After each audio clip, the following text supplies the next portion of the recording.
তোমরাই আমাদের পাশের রুমের নতুন ভাড়াটিয়া, তাই না? হ্যাঁ ভাইয়া, আমরাই পাশের রুমে নতুন হচ্ছি। আচ্ছা, আপাতত তুমি বসো, আম্মু তো স্কুলে পড়তে গেছে, আম্মু আসলে পরে আম্মুর সাথে তুমি খেলাধুলা কইরো। ভাইয়া, আপনার আম্মু এখন স্কুলে পড়ে, ওনার কি শরম করে না? শরম করবো কেন? 12 বছর বয়সে স্কুলে পড়বো নাকি ভার্সিটিতে পড়বো? আপনার আম্মুর বয়স মাত্র 12, এটা কি আপনার আপন না? হ্যাঁ আপনি তো, কিন্তু মা, এই পাগল, আম্মু তো আমার ছোট বোনের নাম, ওই স্কুলে পড়তে গেছে। আচ্ছা যাই হোক, আম্মু স্কুল থেকে আসার আগ পর্যন্ত আব্বু রান্না করতেছে, তুমি ওনার সাথে গিয়ে গল্প করো।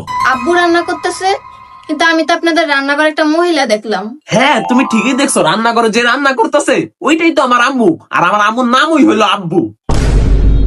আচ্ছা যাই হোক, তুমি একটা মিনিট দাঁড়াও, আমি বিছনাটা একটু ভালো করে গোছাই। দাঁড়ান, আসবো তো।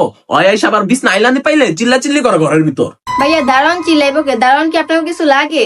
লাগে মানে? দাঁড়ান তো আমার আপন বড় ভাই। ভাইয়া, গেটের সামনে যে দারোয়ান দেখলাম, ওই তো বুড়া, ওই আপনার আপন বড় ভাই কেমনে হয়? হেই, তুমি কি পাগলা নাকি? গেটের ওই বুইরা দাঁড়ানোর কথা কইছি আমি।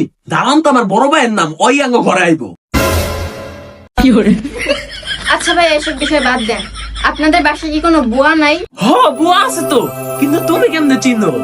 বুয়া অফিসে গেছো তো, আসলে পরে তোমার লগে কথা কয়ে দিমুনি। বুয়া অফিসে গেছে? তাহলে বুয়া আপনাকে করে আহে কখন? এই তো রাত 10টা-11টা বাজে আসে, মাঝে মাঝে 12টা-1টার দিকেও আসে। কিন্তু লাইবা, তোমার একটা জিনিস আমার ভালো লাগলো না, তুমি বুয়ার পিছে আঙ্কেল লাগানো উচিত ছিল না, ডাইরেক্ট নাম ধরে ডাকতাছো। আঙ্কেল ডাকুন মানে? ভাইয়া, বুয়া তো মহিলা হয়।